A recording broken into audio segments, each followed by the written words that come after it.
This is a lateral toe tap. So this is a simple but really effective exercise. So I'm gonna start hands on the hips. I'm just gonna think about sinking down by about 2-3 inches. So sinking down, get me into like a ready position. So nice athletic position here. And then the exercise, I'm gonna tap out to the side. Nice and slow and controlled to start. And I wanna think about keeping my hands and my hips level, and my belly button and my nose and my chest facing straight out.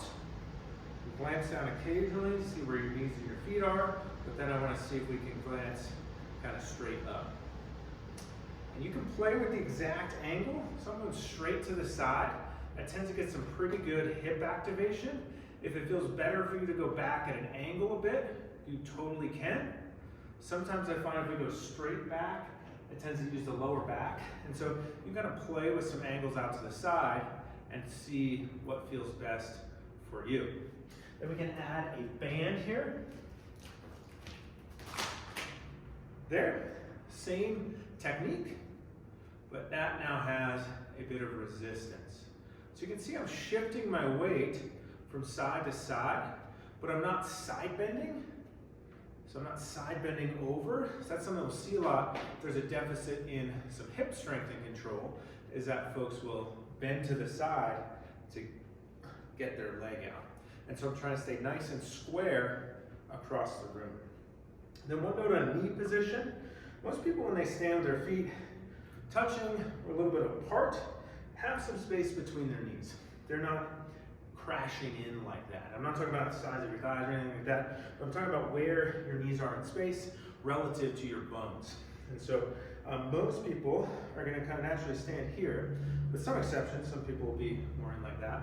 But in this exercise, I want to maintain that, or even bias my knees out a bit, without the ball of the foot or the big toe coming up. So I'm doing this in shoes because often for runners, or really anybody, I want to be stable in socks and shoes.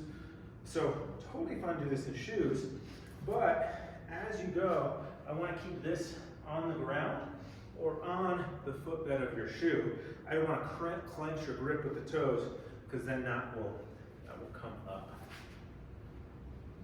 So that's kind of the whole drill, but I'm sinking down a bit and then trying to keep my knee in a straight line, my toe in a straight line, my hips square and not turned, my torso upright, not tilting, not arching, not leaning back. So just everything nice and square, moving with control rather than going for speed, and finding the exact angle where you feel the most work through the hips. If you start feeling anything in your low back, you might be arching or bending to the side. If you feel anything in your knee, it might be kind of wobbling inward.